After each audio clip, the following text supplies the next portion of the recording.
Hello everybody, it is your boy Nando Tech right back at it with another video. In today's video, we're gonna be looking at a $300 gaming PC build that I put apart on PC Part Picker. As always, don't forget to subscribe, like the video, and all of my socials are gonna be in the description, as well as my Discord server, which I just made. And yeah, all the parts are gonna be in the description as well. And let's just get right into it. So as my CPU, I decided to go with the AMD Athlon 3000G because it is a 2-core, 4-thread CPU and its core clock is at 3.5 gigahertz, and also this CPU could be overclocked to have a better gig ratio. And yeah, it's just a pretty good build for $55. For the CPU cooler, I decided to go with this no name brand. This no name for CPU cooler. It has two fans. It's pretty well, and it's just $20. So I just put this placeholder up here. C9270 CPU cooler is just the same price. So I just decided to put that as a placeholder in there. Okay, so for the motherboard, I decided to go with the cheapest B450. Motherboard is a ASRock B450M Micro ATX AM4 motherboard. I decided to go with this one because if I use the AMD Athlon CPU, it would be eligible for overclocking, and I decided to go with this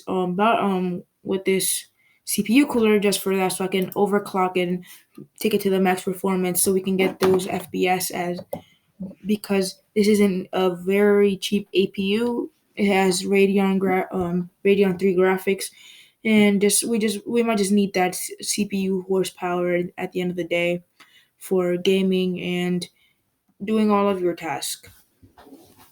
So for RAM, I decided to go with 8 gigabytes, so 2x4. So we have dual channel, which it impacts very well. It impacts your FPS and your gaming. And this is a Viper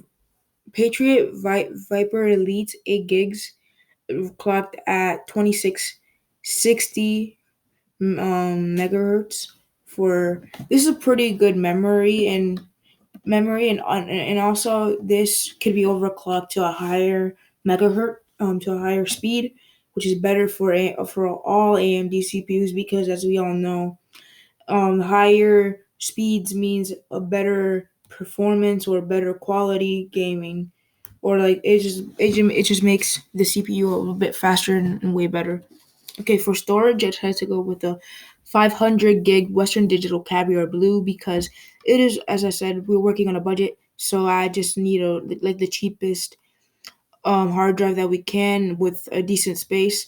So I just had to go with this one. It's very reliable and very cheap. And for an SSD, I just had to go with this PNY CS900 120 gig SSD because this is just to put Windows and a couple highly and heavily used applications like Google and stuff like that, like in Chrome, and just a couple games that are not as big as your usual games that you would put in on your hard drive. Okay, so for the case, I decided to go with this Deepcool Matrix 30 Micro ATX case because of the price, and it's also tempered glass, which looks very cool when if you cable manage it correctly. It might just even look better, and if you just put a couple like LED strips, it looks very cool. And just the price, it's a no brainer. But because I didn't find it on here, I just decided to go with the placeholders HEC HX200 Micro ATX Mini Tower case.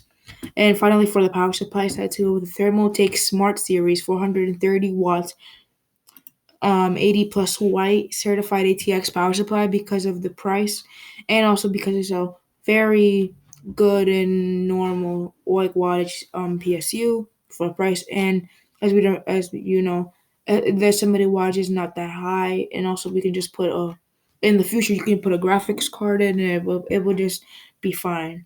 Okay, guys, this is the end of the video. Thank you for watching. As remember, the parts are